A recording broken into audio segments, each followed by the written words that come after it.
This is the Personal Branding Success in 10 Minutes podcast. I am your host, Caitlin Zhang. And I am your host, Danielle Bardowell. What type of photos do I need to build my personal brand? And how many do I need? There are a couple of different types of photos that you should have. Of course, you should start with your profile photo, which is also called your headshot. Normally, this is just your face, either in a straight facing the camera or onto the side.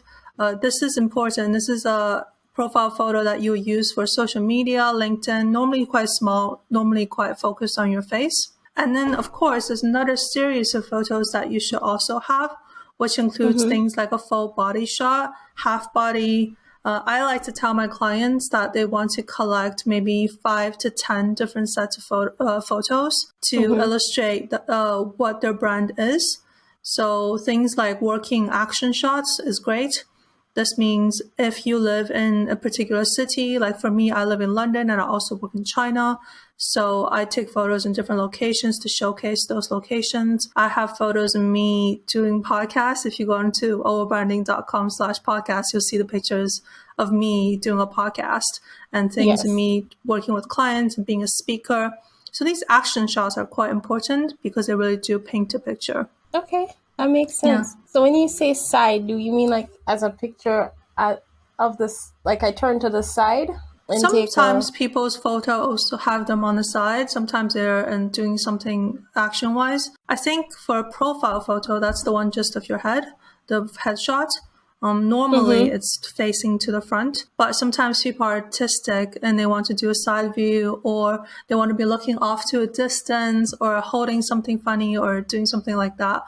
I want to tell you a story about the best 200 pounds I've ever spent on marketing ever. And this is for a photo shoot that I did when I was in Xi'an in China. This is the city where I was born. And I got all these traditional Chinese clothing, dress, really beautiful, intricate dresses, and took a series of photos with the traditional ancient city walls of China in the background. So that took about a day, and it was 200 pounds. And all those photos I've used over and over and over again. When I write for magazines or when I have blog posts, when I have social media posts, I keep using the same ones if it's to do with the China angle when we're doing marketing between China and the West. So those pictures have paid way more dividends. And that's certainly something I would highly encourage people to invest into. Spend a day, get a photographer, think about a couple locations. And also for a client of mine, we did a photo shoot with him to do. He is in the transportation sector.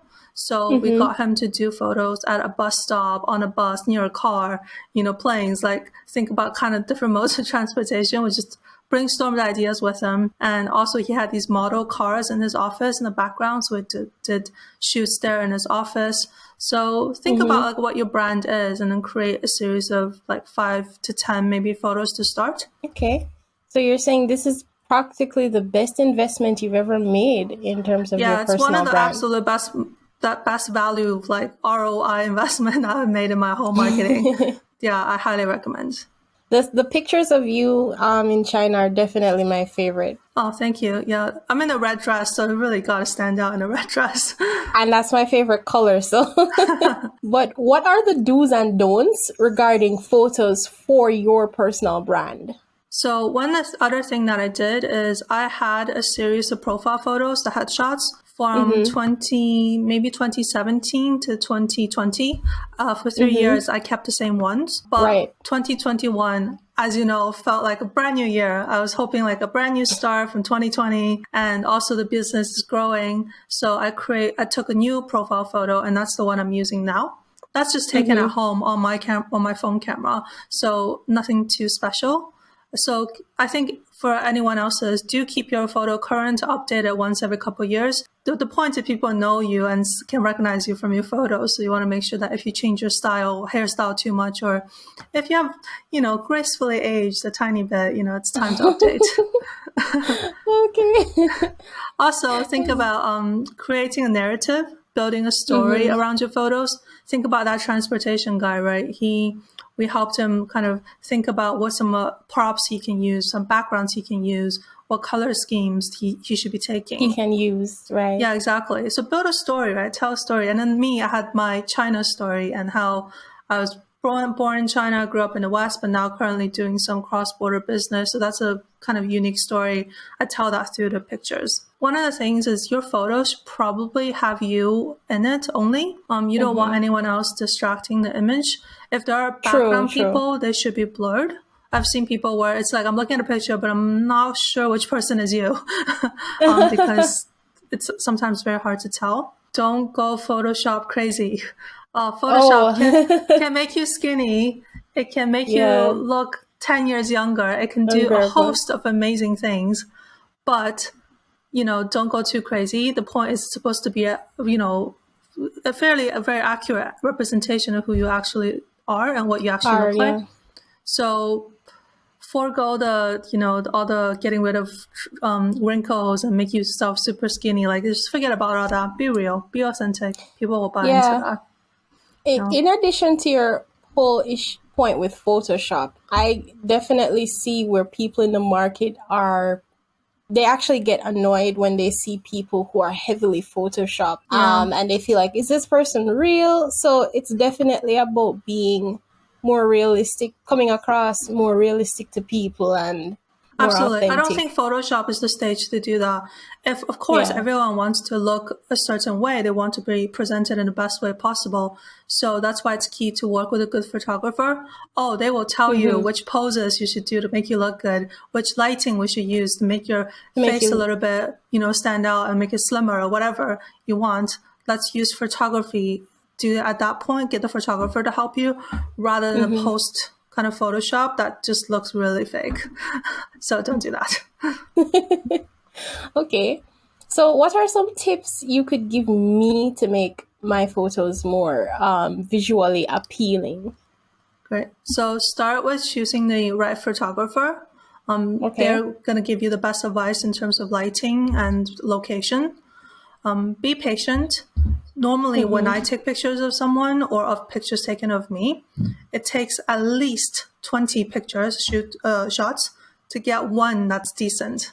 So the ratio is 20 to 1 at the minimum. So possibly it's 50 to 1. So you do have to be patient with it. It's not just, hey, I take one picture or 3 pictures and you think there must be a good one out of the 3. That's unrealistic expectation. I think that's true. If you want something good, it's going to be at least a 20 to 1 ratio from my experience. And lastly, I tell all my clients this: the night before your photo shoot, eat well, drink lots of water, sleep well. This is not the time to get stressed because it's going to show in your image. In your face, yeah. Yeah, exactly. Just drink lots of water, hydrate, don't stress, sleep well, get a good night's sleep, and relax, have fun. What if I don't like to show my face, though? You have people who are like that. Yeah, that is completely understandable, especially with a lot of privacy concerns and facial recognition concerns in the world. That's totally valid, and it's up to you. I would say that there are other ways to work around that. To have always no image doesn't make sense to me, because people are such visual creatures that we do want to have some kind of visual association.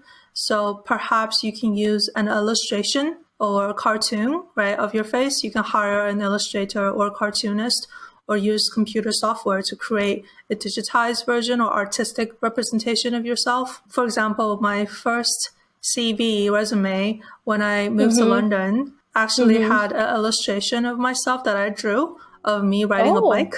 So that was on my resume. And I think it just kind of brings more attention to your resume and makes it more interesting, especially I was applying for a graphic design related job at the time.